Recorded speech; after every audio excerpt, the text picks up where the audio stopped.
Alright guys, Scrappy here, and I hope you're doing well and enjoying your day so far. After months of waiting around, the CDL is officially back in business this evening. The opening weekend gets underway. OpTic Texas and Atlanta FaZe both in action tonight with 4 matches going down. We'll dive into here over the coming minutes. But with the Dynasty back in business, with Kremp back on OpTic, they've been giving their thoughts on the season, especially how FaZe might potentially get on. Kremp, Scump and Formal all convinced that yes, it's a slide cancel type of game. FaZe might be pretty good, but they're not as adaptable as the OpTic Dynasty were back in the day. Very much enjoyed your thoughts in the comments below. Hit the like button if you enjoy. Subscribe if you're new as always. I'd greatly appreciate it. Hacienda is back in the game. Throwback to this insane loony 1 versus 5 from back then. And we got similar reaction from other players as well if this wants to load. Here's Octane saying Hacienda's incredible. Just bring back the entire Black Ops 4 map set at this point. And there was a lot of discussion last night, of course, with Haci now in the game, in ranked, people playing it in hardpoint, in search and destroy, which is an absolute W. In control, it's definitely interesting, right? I mean, it's different to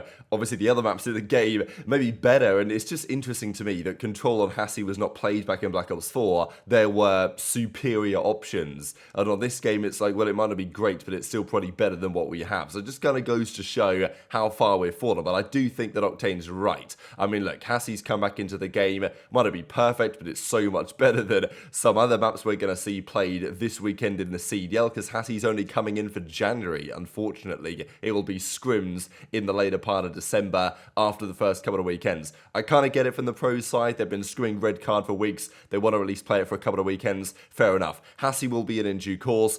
If we're lucky, we'll get Frequency at Arsenal and maybe Gridlock and others in the game in due course as well. I think there was some complaints. I mean, of course, they dropped a new update around Hacienda as well. And I don't really know what the players are talking about here. Like, I kind of trust that the players have an instinct for if the game feels different than it previously did, just because they've played a lot of COD over the last few weeks. But I'm not exactly sure what they are getting at here with this new update. But intrigued to your thoughts on that one in the comment section below. We've also got to see a teaser, seemingly, of the 100 Thieves jersey, or Los Angeles Thieves jersey, because, well, they were gassing up this game. Now, I feel like if you're Thieves, they've not, as a recording, announced the jersey yet, although it's kind of been speculated on for weeks. I know that Ghosty was kind of talking about it, among others, and they had a pretty killer Real Madrid looking jersey at the World Cup, of course.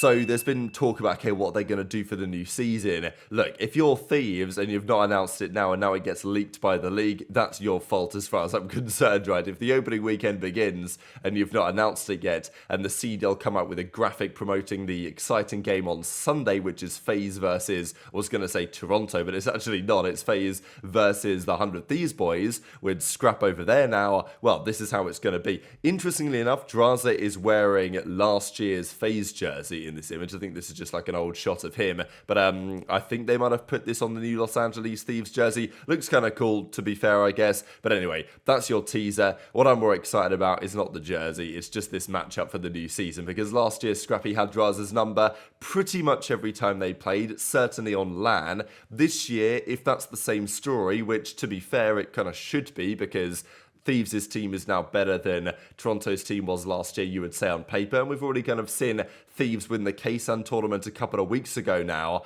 How's that going to go? This weekend's going to be quite telling on that front, at least the way the season's going to start. Where are the teams looking in the early pecking orders? We do have, just before we begin the weekend, a couple more easiest versus hardest 1v1 numbers. If you guys are familiar with this, we've talked about from FaZe COD News over the last few days. Looking at various players, yes, they might have had a 0.9 against this team, or 1.2 against this team, or what about against individual players?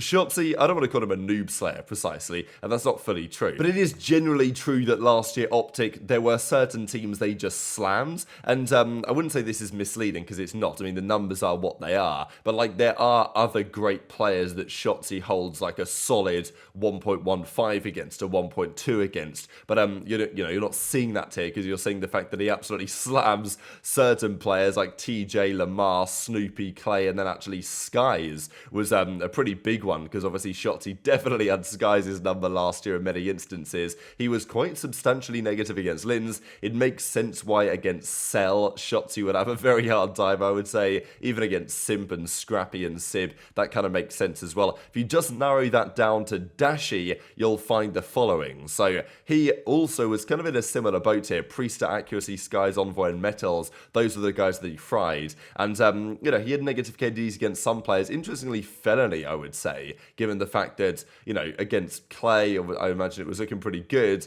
But yeah, against Fellow last year on the Ravens, Fellow usually had his number. Drazah, I think, is very impressive, to be fair, that he held this kind of a record against Dashy over the course of the season. HyDra, aBeZy, CleanX in here as well, which is kind of interesting to see that some SMGs did find their way through the gaps to shut down Dashy last year. But if you narrow down just to the ARs, that's when I think things get pretty interesting, because if you exclude some of those SMG players we looked at, there's actually barely any AR players at all that could defeat Dashy head-to-head. Drazah was one, Fellow was another, Lucky was another, and then Sib was kind of remarkable, actually. 165 and 165. Like, that is probably some of the highest engagement numbers you are going to see, at least, you know, per player in the entire league. So, yeah, they were proper challenging each other there. And then he had Skyz's number again. I mean, Skyz was getting slapped by both Shotzzy and Dashy based on our metrics here. Insight and Scrappy was beating them both 1-1, and Cellium, which, you know, obviously we saw the other day with Cellium that he was negative against Dashy, so obviously we knew this was true. But still, it's kind of interesting to think that there weren't many players that were able to outfox Cellium 1 versus 1. Dashy was one of them over the course of the year, and, you know, to have a positive KD against Scrap and Cell, arguably two best AR players in the league at times last season, depending on your perspective, of course. Thought that was pretty impressive. We'll see if he can maintain that kind of performance going into the upcoming season. But I wanted to talk about the OpTic Dynasty. They're back in business, right? They did a podcast they dropped yesterday. OpTic Scump was there, OpTic Former was there, Hitch was kind of like there instead of Karma, and then Kremp back in the fold. We saw that he joined OpTic again officially in yesterday's video. He's now back on the organization. It's great to see. We're going to get lots of great content, I'm sure. But I wanted to share this clip that was going around from the episode last night where Kremp says, look, the game today is very similar to what it's been for the last few years, and he doesn't expect that FaZe, who have been number one in the CDL standings for the last several years, he doesn't expect that will change while sliding and the current movement system is still in the game. Now, to be fair, the movement this year is different, and, you know, I would say, look back on the last 7 years of COD, there have been quite a lot of differences. I don't think it's that FaZe don't have to adapt. They do. They may not have to adapt as much as the OpTic Dynasty did back in their day, when the game would change usually rather substantially year on year, more so than what it's changed. I think you'd have to agree that over the last, 5 years, the game has not changed as much, pretty much since Warzone, let's be honest, as it used to before that. And that's Kremp6's take, is he's like, look, these guys are getting blessed on some level because they're able to maintain this advantage at the top because the game suits them and the game keeps being the same. Whereas back in the OpTic Dynasty's day, that was a rather different story. How good are FaZe actually going to be this year, though, given that the movement is different to the last few titles? Hot take, maybe. As long as sliding is in play, I think FaZe will always be good. And I don't think it's ever going anywhere. I don't even think that's that bad of a hot take. I think that's true. Have you ever, we've never talked about that. Because we, during our tenure, we had to adjust every fucking year. These guys have just got the same game for the past 7 years. Yeah, that is true. Imagine if we had jetpacks for 7 years. Fuck me. It's a fucking wet dream. They just do the same shit. The fuck? No adjustments needed. We went from fucking IW to World War II. The muskets. That's We went from space combat to fucking to artillery strikes. Dude. Fucking Conor McGregor and cutscenes. To actually getting bayoneted. I'm like, what the fuck? Yeah, you're getting ran at like running this. over the sandbag and stabbing me and shit. Let's switch it up maybe next year, huh? Are we just gonna keep on? I mean, I genuinely don't think. That's a decent point, dude. Dude, remember how So to be fair, we can see this in the numbers, right? If you look at the most top 4 placings in CDL history, you'll find that, a lot of the OpTic core, 19 or so, Dashy at 19, Envoy at 22, Shotzzy at 26 on the Dallas Empire days, Kremp himself at 16, Scump at 15, for example, right? So these are kind of the numbers, but it's the FaZe trio quite a way ahead, really, of everyone else with 30 top 4 placings in the history of the CDL. But not as many of those as they'd have wanted converted into event victories. But yeah, this goes to show that since the CDL's come around, that trio's been dominant. And Kremp even said, I think, back in Cold War. I will say, though, you look at Cold War and then you look at, like, Vanguard a year later, those were substantially different games, I would say. But again, it's boots on the ground. The movement is different, but, it's not massively different, I suppose. The game feels very different, Cold War to Vanguard, but you know, on some level, I get what Crimsix is saying, especially when you compare back in the day and you're looking at the fact that we went from Ghosts straight to Advanced Warfare, then into, you know, Black Ops 3, which again was different because it introduced the wall running. Infinite Warfare was pretty similar, to be fair, to Black Ops 3 on some level. It wasn't as good, and, you know, the movement wasn't quite as exciting, maybe, but it was still up there. And then, of course, you know, the transition, as Scump says, from Infinite Warfare back to World War II was the most extreme that we have probably ever seen, apart from going Ghost to Advanced Warfare